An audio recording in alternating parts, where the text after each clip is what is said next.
Hello, I'm Robert Bateman and this is the Privacy Corner, where I talk you through my top 3 picks for privacy news developments each week. And thank you as always to Privado AI for sponsoring the show.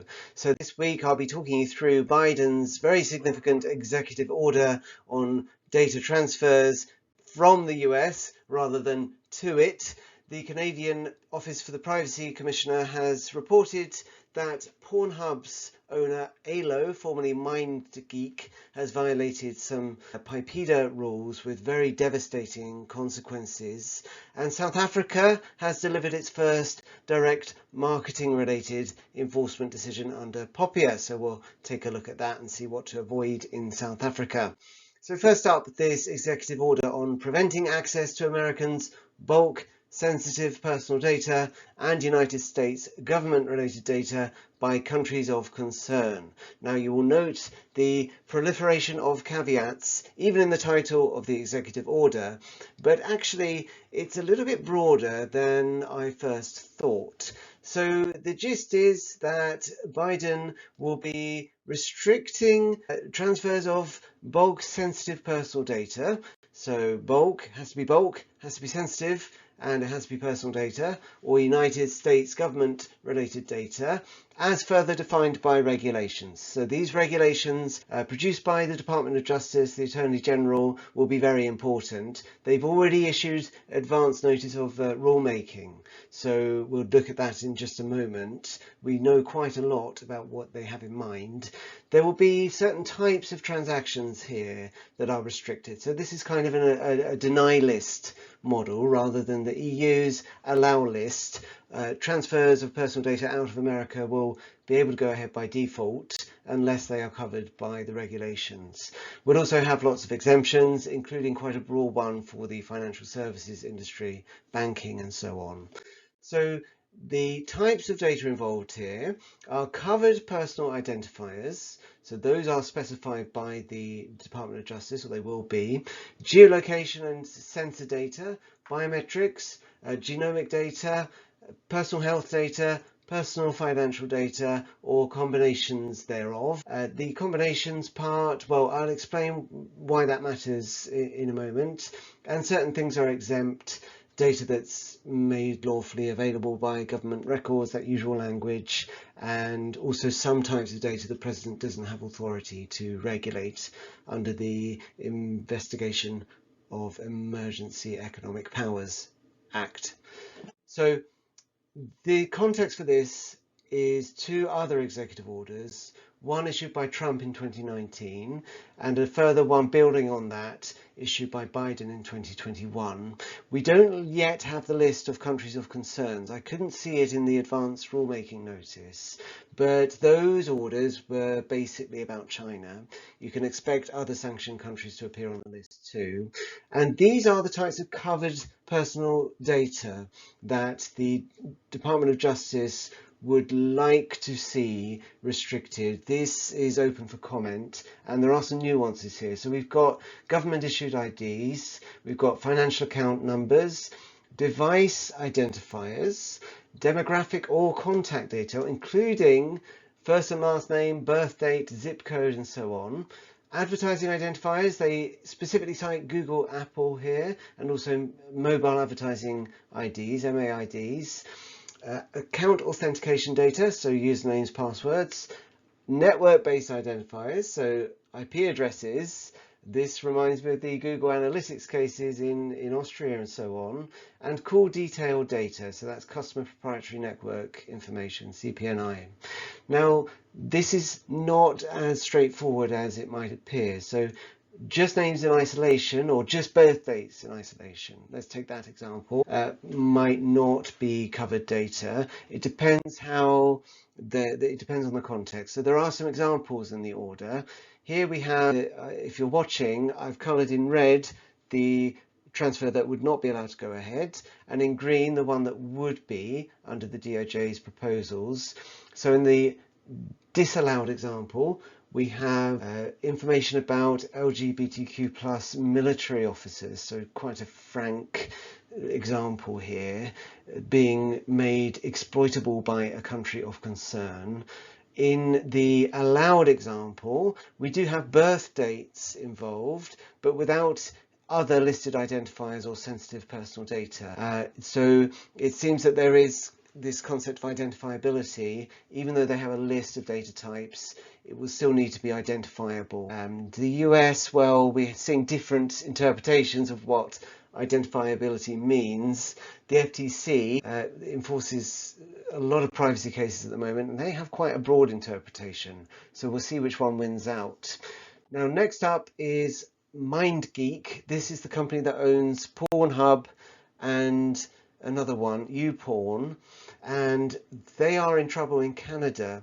This is a report from the Office of the Privacy Commissioner, the OPC, and it's about, well, the story is a user of YouPorn or Pornhub, let's say it's Pornhub, it says various MindGeek websites, uploaded a video of his ex-girlfriend, and the website asked whether he had her consent. He said yes, and he did not. So the video has been shared across the whole internet. This poor woman is getting messages from strangers. She has supposedly withdrawn from her social life, lost an employment opportunity, and lives in a constant state of fear and anxiety after this incident. She put in a takedown request to MindGeek, which they complied with in respect of their own websites, but it was too late. It was already on 80 other websites, and there are at least 700 instances of this video online. So the commissioner says she permanently lost control over her intimate images. Really, really bad case. If you want to find a frank example of the harms that can be created from violating data protection and privacy law, this is a very good example. So MindGeek says they have a verification process where they ask uploaders to put in ID, and this should put them off because, it should put them off sharing non-consensual material, because they might get referred to law enforcement or they might be banned from the site. However, until October 2022, a person whose account had been banned from one of these sites could simply make a new account with a different username and email address, according to the Privacy Commissioner. And 70% of audited uploaders failed to provide any proof that they had received consent from people in the video. And also, MindGeek has apparently, at the time of writing this report last year, had never referred any user to law enforcement for this sort of issue. They had done for CSAM, child sexual abuse material, but not for non-consensual videos involving adults. So this is a report from the Privacy Commissioner, and it only includes recommendations to MindGeek. Now, this is a very serious matter, and is probably affecting thousands and thousands of people, namely mostly women, I expect. And they reportedly had a very onerous process by which people could request takedown of their content, or content involving them. But the thing is, with the Canadian data protection law, PIPEDA, it's old, it's out of date, and it is actually quite complicated to enforce, as I understand it. MindGeek pushed back hard against this report. They took it to judicial review, which failed, so now the Commission is able to publish it, and they did try to force some compliance measures on MindGeek, but MindGeek reportedly has not done anything recommended yet. So the Commissioner's press release and the report itself do not specify what will happen if MindGeek doesn't fix these problems, but I think it will involve taking a case to the federal court, and could be quite a long-winded, expensive and difficult process. So Canada, they are updating their privacy laws, a lot of issues with those updates too, as I understand it. Now in South Africa, the Personal Information or Protection of Personal Information Act, POPIA, passed all the way back in 2013, but we've only had enforcement of it for the last year or two, and we now have the first direct marketing related case under this law. It's very long-winded, the reasons why that law took so long to gradually kick in. So far we've had cases against the South African police force, That was they were using WhatsApp inappropriately. We've had one against the Department of Justice for a data breach. And we also have one against a company called Dischem, a pharmacy company, for another data breach. So this one is against a training consultancy firm who allegedly sent countless direct marketing messages to a potential customer and blatantly ignored their pleas to unsubscribe. So the consent rules are quite strict under POPIA for direct marketing, and the training provider appears not to have complied with those. There's no fine attached here. There are some quite interesting corrective measures. So the company has to use a specific form designed by the regulator to get consent from new recipients of their direct marketing. They have to compile and maintain a database of anyone who has not consented or who has opted out, and they have to submit the that database to the regulator.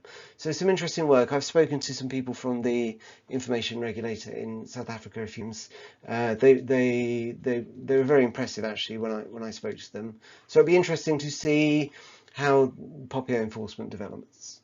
So thanks so much. That's all from me this week. I went to the IAP conference on Wednesday. If I met you there, it was lovely to meet you because everyone who I met was very nice, and I'll see you next week.